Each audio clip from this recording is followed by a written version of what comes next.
Yep. Okay, so after we differentiate all this, we're asked to find x of 5 pi over 6, 5 pi over 6. So 5 pi over 6 is 5 times 30 degrees. So it's right here, or 150 degrees, basically. The reference angle is pi over 6. So cosine is negative in the second quadrant. So cosine pi over 6 is the square root of 3 over 2, but it's negative. So negative 8 times the square root of 3 over 2. So this will be negative 4, the square root of 3. And this is in seconds. Oh, of course, centimeters, I'm right. The velocity will be in centimeters per second. So now I have sine, but sine in the second quadrant is positive, and it's 1/2. So this will be negative 4, is just the direction, negative 4, and this is in centimeters per second. Now coming back here, again it's negative, so it's negative the square root of 3 over 2 with a negative, so it will be 8 the square root of 3 over 2. So this is 4 the square root of 3 in centimeters per second squared. In what direction is it moving at that time? So because the velocity is negative, it's moving in the negative direction. The velocity is negative. So the answer for part C is moving in the negative direction.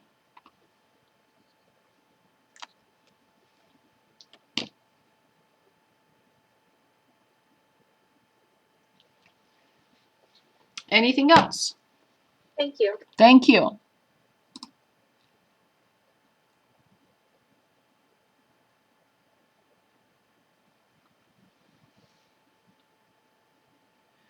And you may be very proud of me to tell you that I wrote a code for the piecewise defined functions in Canvas. So now there is not going to be a problem,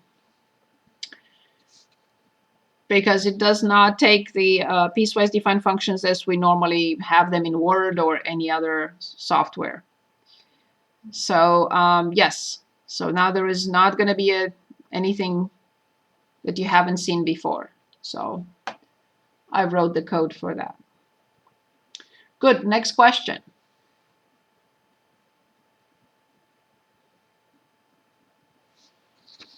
Anything else?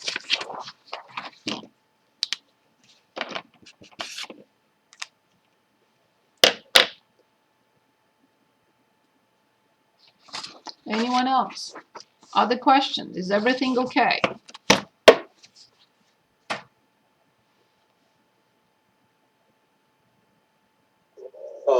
Just kind of like a somewhat general question. Yes. Just on the what were they called? The hyperbolic functions? Yes.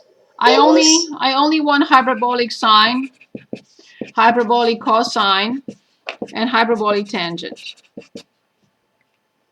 Not even their inverses. Is there like a general application where we typically see those functions used? Yes, yes. If you remember, cosine hyperbolic cosine is used the arch in as an example, St. Louis. When you go into the city, there is that arch. It's using it was determined by the architect who using the hyperbolic cosine. If you see the telephone poles or other electrical wires, they calculate the angles or the length of this piece of wire, whatever that is, with a hyperbolic cosine. It has many applications. I showed you in the book, there is a wavelength, uses hyperbolic functions. Okay, thank you. Thank you. Yes. At least 3 that I can think of right away.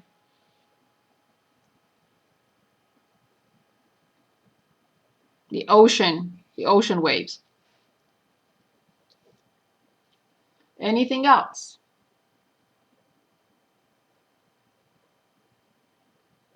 I'd like to do another. Yes, I'm ready. A linear approximation problem. Yes. I just gotta find one. Yes. So if Oh, I anyone see has there any, is something from Siobhan. Sorry. yeah, So we want y equals natural log of the absolute value 4 plus t minus, is it t cubed? Yeah, t cubed. T cubed. Okay. So if you remember, we know that natural log of the absolute value of x prime is simply 1 over x.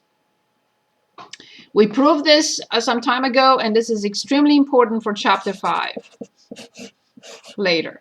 So when I want to differentiate this, I have y prime or dy over dx.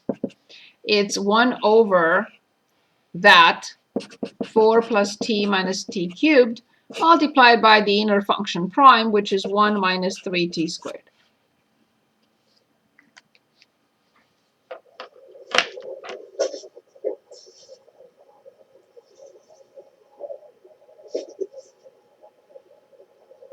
I'm sorry, I missed the part where what do we do with the absolute value on this one? We showed probably 2 weeks ago that the natural log of the absolute value prime is 1 over x.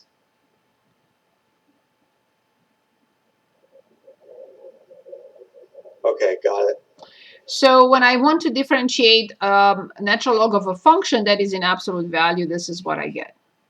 Now here, if you want, I could have written times x prime, but there is no need because that's 1. So if I have natural log of the absolute value of a function prime, I have 1 over the function times the function prime.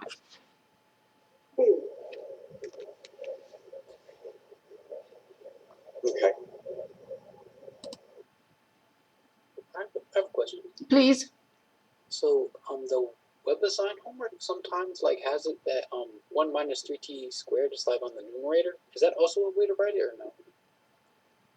So can you give me an example? I'm not sure I understand, Gabriel. What? Okay, so like your answer, like how you found the 1 over 4 plus t minus t cubed. Yeah, you can write it as a fraction, of course. Is that what you meant? Yeah, sometimes it like has like the answer as a fraction. That's also an acceptable. Yeah, yeah, it's the same thing. Yes. Okay. Yes. The answer I got in WebAssign was way different. The answer on what? For that problem that of mine that you did. So it did not accept this answer? No, the 1 over 4 plus t minus t cubed. From for WebAssign is 4 plus t minus t cubed over the absolute of 4 plus t minus t cubed squared. So it did not accept this answer that you, is that what you're saying? Yeah. It considered that this was incorrect? Yeah. And did I copy the problem correctly? Yeah, that's the problem.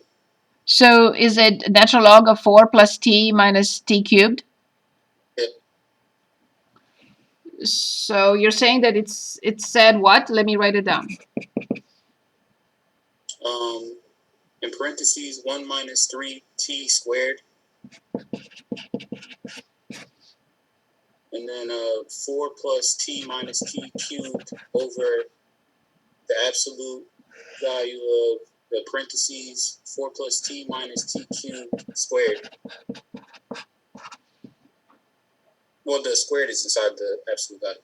But yeah, that's the answer that I got.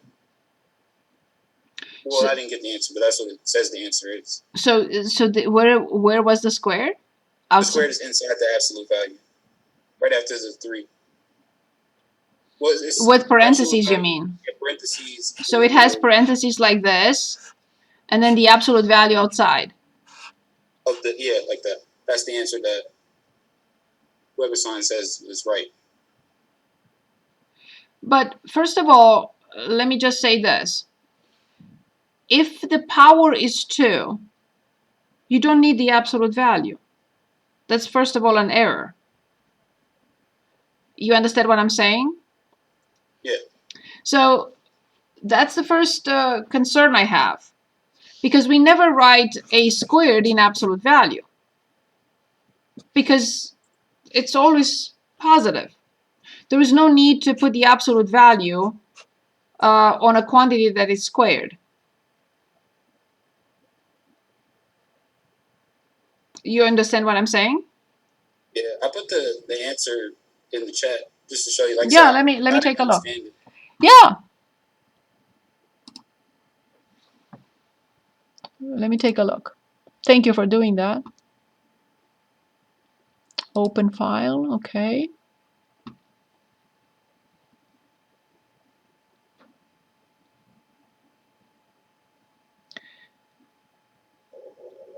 Which WebAssign section was this from? I want to look at mine as well. This is problem 6, but it may not be the same with It was it's 3.6.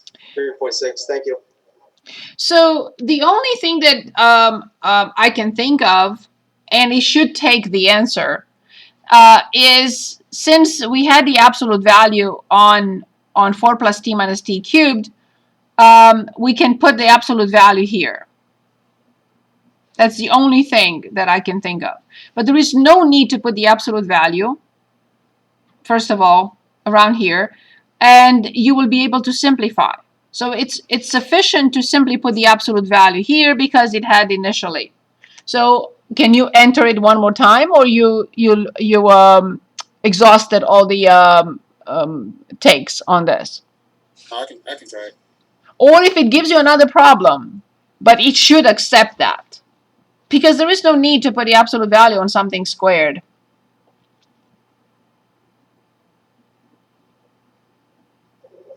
I found my version of the problem. Okay, let's do your version.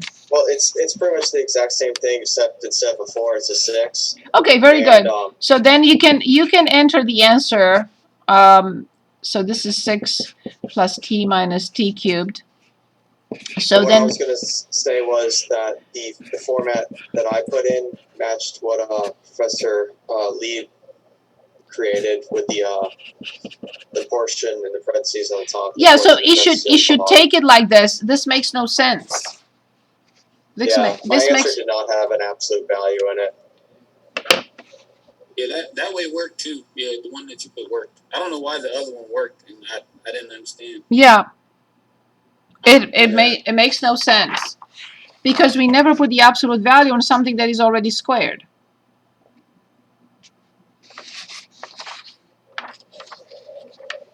Good point. Anything else?